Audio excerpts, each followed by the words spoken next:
அன்புள்ளம் கொண்ட பாசமிகு இறைமக்களே, இன்றைய முதல் வாசகம் மீண்டுமாக விடுதலை பயண நூல் 34ஆம் அதிகாரத்திலிருந்து எடுக்கப்பட்டிருக்கிறது. மோசே சீனாய் மலையிலிருந்து இறங்கி வருகிறார். கடவுளோடு உரையாடிவிட்டு அவர் வருகிற போது அவரது கரங்களிலே கற்பலகைகள் இருக்கின்றன, இறைவன் தந்த கட்டளைகள் இருக்கின்றன. இறங்கி வருகிற போது இப்படி ஒரு வசனம் இடம்பெறுகிறது. விடுதலை பயண நூல் 34ஆம் அதிகாரம் 29வது வசனம். மோசே கடவுளோடு பேசியதால் அவர் முகத்தோற்றம் ஒளிமயமாயிருந்தது. மோசே ஆனால் அதை அறியவே இல்லை. அவருடைய ஃபேஸ் வந்துட்டு இட் பிகேம் ரேடியண்ட், ரொம்ப ஒளிமயமாக இருந்தது. பாருங்கள், ஒரு சின்ன விஷயம், கடவுளோடு பேசுகிற போது நமது முகம் மட்டுமல்ல, வாழ்க்கையும் ஒளிமயமாக இருக்கிறது. ப்ரேயர் ரொம்ப முக்கியம். அதுவும் குறிப்பாக தனி ஜெபம். இறைவனோடு சென்று கோவில் அருகில் இருந்தால் கோவிலுக்கு சென்று இந்த பூசை திருப்பலி மட்டும் இல்லாமல் ஜெபமாலை சொல்கிறது மட்டும் இல்லாமல் இதர வழிபாடுகளுக்கு மட்டும் இல்லாமல் தனிப்பட்ட முறையில் கோவிலுக்கு சென்றோ அல்லது இருக்கும் இடத்திலே நம்ம வீட்டிலே அமைதியாக ஜெபிக்கிற பழக்கம் நமக்கு இருக்க வேண்டும்.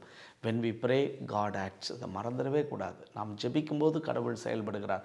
ஃபாதர், நான் அலுவலகத்துக்கு போகிறேன் அல்லது மற்ற இடத்துல பிஸியாக இருக்கிறேன்னா கூட வண்டியில் போகிறப்ப கூட கடவுளை துதித்து கொண்டே இருக்க வேண்டும். நாம் ஜெபிக்கும்போது இறை ஆற்றல் நம்மிடம் முழுமையாக இருக்கும். அப்போது நமது முகம் மட்டுமல்ல, வாழ்க்கையும் மாறிடாது, பேருதவியாக இருக்கும். ஒரு முறை என்னுடைய ரூம் இதே அறையில் நான் காலையில் வந்த உடனே என்னை அறியாமல் ஒரு தூய ஆவியார் பாட்டு பாடி நான் பாட்டு துதிச்சிட்டு இருந்தேன். முடிச்சுட்டு அப்புறமா கம்ப்யூட்டர் ஆன் பண்ணியிருந்தேன். திடீர்னு ஒருத்தர் உள்ளே வந்தார். உள்ளே வந்தோடனே அவர் சொன்ன முதல் விஷயம், ஃபாதர் என்னைக்கு ஃபாதர் என்றும் இல்லாமல் இன்றைக்கி ரூம் ரொம்ப பிரகாசமாக இருக்குன்னார். நானும் எனக்கு புரியல. சாதாரணமாக அவர் பேசிட்டு அதே லைட்டு தாங்க, அதே இடம் தாங்க, அதே ஆள் தான் அப்படின்னு சொல்லி பார்த்தேன். ஆனால் அவர் அப்படி சொன்னார். அவர் போன பிறகு தான் நான் ரியலைஸ் பண்ணேன், இல்லை நம்ம ஒரு ஹோலி ஸ்பிரிட் சாங் பாடினமேன்ட்டு. ஜெபிக்கும்போது முகம் மட்டுமல்ல, வாழ்க்கையும் ஒளிமயமாகிறது, மறந்துடவே கூடாது. ஆனால் பாருங்கள், மோசே கடவுளோடு பேசியதால் அவரது முகம் தோற்றம் மாறியது. மக்கள் அவரை பார்க்க பயந்தாங்க. தூய்மையோடு கொஞ்சம் பேசுகிறப்ப தூய்மை வருது பாருங்கள், மக்கள் ரொம்ப பயந்தாங்க.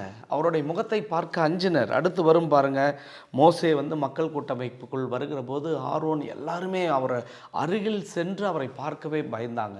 எனவே அவர் என்ன பண்ணுறாருன்னா, ஒரு முக்காடு போட்டுக்குவார். முக்காடு போட்டுக்கிட்டு மக்கள்கிட்ட அந்த ஒளிமயமான அந்த பிரசன்னத்தை காட்டினா பயந்துடுறாங்க. கடவுளோடு பேசுகிற போது அவர் முக்காடை எடுத்து விடுகிறார். மீண்டும் மக்களோடு வருகிற போது அவர் முக்காடு போட்ட ஒரு மனிதனாகவே இருந்திருக்கிறார். ரொம்ப ஆச்சரியமாக இருக்குது. கற்பனை பண்ணி பார்க்குறப்ப மோசே எப்படி அப்படி இருந்திருப்பார், மக்கள் எப்படி அவரை பார்த்துருப்பாங்கன்னு ரொம்ப கற்பனை ரொம்ப ஆழமாக போயிட்டே இருக்குது அதில். ஆனால் இதில் ஒரு விஷயம் இருக்கிறது. நம்ம வாசிக்கிறோம் புதிய ஏற்பாட்டில் யோவான் எழுதிய நற்செய்தி முதல் அதிகாரம் 17வது வசனம் பாருங்கள்.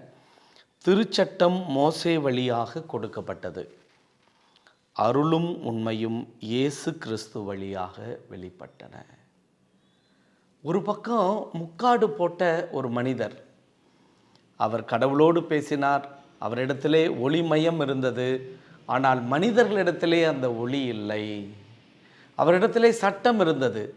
அந்த சட்டம் முக்காடாக நம்மையும் கடவுளையும் பிரித்து வைத்தது. நீ நல்லது செஞ்சினா உனக்கு நல்லது, நீ கெட்டது செஞ்சினா உனக்கு தண்டனை என்று இந்த முக்காடு பிரித்தது. பவுலடியார் சொல்லுகிறார், நாம் எப்படிப்பட்ட ஒரு மனிதர்களாக இயேசு நமக்கு கிடைத்த பின் இருக்கிறோம் என்றால், கொரிந்தியருக்கு எழுதிய 2வது புத்தகம் 3வது அதிகாரம் 15, 16, 17, 18 வசனங்களை நீங்கள் வாசித்து பாருங்கள். நான் வாசிக்கிறேன் 15. இன்று வரை மோசேயின் திருச்சட்டம் வாசிக்கப்படும் போதெல்லாம் அவர்களின் உள்ளத்தை ஒரு திரை மூடி இருக்குதுங்கிறார். மோசேவினுடைய முகத்தில் மட்டும் இல்லைங்க, சட்டம் வருகிற போது உள்ளத்தை மூடுகிறது. நீ நல்லவன், நீ கெட்டவன். எனவே சட்டத்தின் வழியாக கடவுளை பார்க்க முடிகிற போது அது ஒரு விதமான நடிப்பு போலவே மக்களிடம் இருக்கிறது. எனவே முக்காடு அவர்களது உள்ளத்தை மூடி இருக்கிறது என்று அவர் எழுதுகிறார்.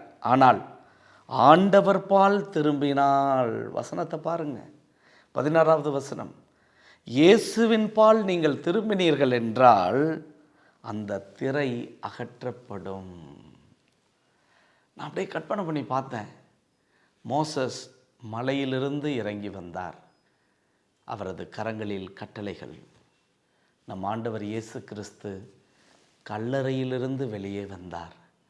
அவர் கரங்களில் காயங்கள்.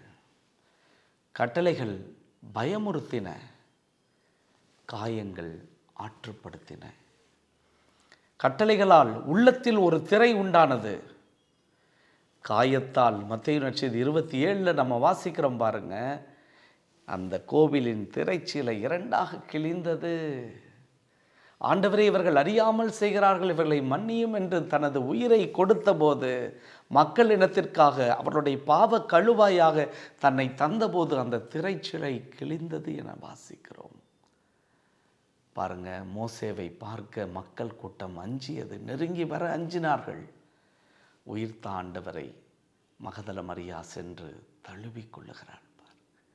முக்காடு திரை அகற்றப்படுகிறது இயேசுவினால். அந்த இயேசு அருளும் உண்மையும் கொண்டவர். அதுதான் யோவான் நற்செய்தி 1:17. மோசே சட்டத்தை கொண்டு வந்தார். நம் ஆண்டவர் இயேசு கிறிஸ்து அருளையும் உண்மையையும் கொண்டு வந்தார். அந்த இயேசுவை நாம் பெற வேண்டிய ஒப்பற்ற செல்வம். இதான் நற்செய்தி.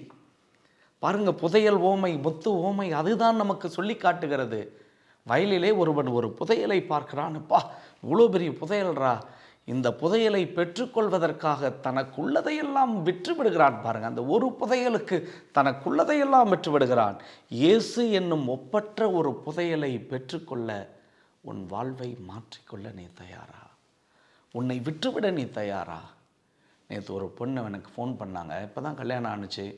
சின்ன சின்ன பிரச்சனைகள் குடும்பத்தில், வாழ்க்கையில், வேலை சரியாக கிடைக்கல, 2 பேருக்குமே ரொம்ப கஷ்டப்படுறாங்க. அப்போ சொன்னாங்க, ஃபாதர், எவ்வளோ கடவுளை நம்பி இருந்தாலும் ரொம்ப கஷ்டமாக இருக்குது father. Sometimes I hate him. எனக்கு கடவுள் மேலே ஒரு வெறுப்பே கூட வருது ஃபாதர். நாங்கள் ஐயோ அப்படிலாம் சொல்லாதம்மா, அந்த மாதிரி சொல்லாத, அந்த மாதிரி வார்த்தையை பயன்படுத்தாத என்று நான் திரும்ப திரும்ப சொல்லிக்கொண்டே இருந்தேன். இல்லை ஃபாதர், நான் எவ்வளோ அன்பு செஞ்சேன், ஆனால் தொடர்ந்து எனக்கு அடி, எனக்கு வேலை கிடைக்கல, வீட்டில் ரொம்ப கஷ்டமாக இருக்குது என்று அவர் சொல்லிக்கொண்டே இருந்தார். நான் அப்போ சொன்னேம்மா, நீ இன்னும் இயேசுவின் பால் திரும்பவில்லை. நீ திரும்புகிறாய், முயற்சி எடுக்கிறாய், ஆனால் உனது முகத்திரை, உள்ளத்திரை முழுவதுமாய் இன்னும் அகற்றப்படாமல் இருக்கிறது. இயேசுவை பெற்றுக்கொள்ள உன்னை நீ முழுவதுமாய் விற்க, அதாவது கொஞ்சம் விற்கிறதுக்கு முயற்சி எடுக்கிறேங்க, விற்கிறதுக்கு பயிற்சி எடுக்கிறேங்க அப்படின்னு இல்லை, என்னை முழுவதுமாய் கொடுக்க, அதில் ஒரு நிறைவு காணுகிற அளவிற்கு இருக்கிற போது, அருள் என்றால் என்ன, இயேசுவினுடைய உண்மை என்றால் என்ன, அது என் வாழ்வை எப்படி பிரகாசமாய் ஒளி பொருந்தியதாய் மாற்றுகிறது என்பதை நம்மால் அனுபவிக்க முடியும். கண்களை மூடி கரங்களை குவித்து சிறு ஜெபம் ஒன்றை நாம் ஏறெடுப்போமா? அன்பு ஆண்டவரே, நன்றி சொல்கிறோம் அப்பா. இன்று நீர் பேசிய வார்த்தைகளுக்கு நன்றி ஆண்டவரே. ஆண்டவரே, மோசேவினுடைய திருச்சட்டம், அவர் அணிந்திருந்த முக்காடு மக்களை அச்சுறுத்தியது என நாங்கள் வாசித்தோம். ஆண்டவரே, ஒளியாக நீர் இந்த உலகிற்கு வந்திருக்கிறீர். எங்களுக்காக நீர் உம்மையே தந்தீரப்பா. இதோ உம்மால் பாவிகளும் கடவுளை அணுக முடியும் என்கிற ஒரு மகா ஆறுதல் எங்களுக்கு கிடைக்க பெற்றிருக்கிறது. இயேசுவே, உம்மை பற்றி கொள்ளுகிற ஞானம் வேண்டும் ஆண்டவரே. உமக்காக எல்லாவற்றையும் குப்பை என கருதுகிற ஒரு வாழ்க்கை முறை எங்களுக்கு கிடைக்கப்பெற எங்கள் அனைவரையும் ஒப்படைத்து ஜெபிக்கிறோம். எங்கள் ஜெபம் கேளும் நல்ல பிதாவே. ஆமேன்.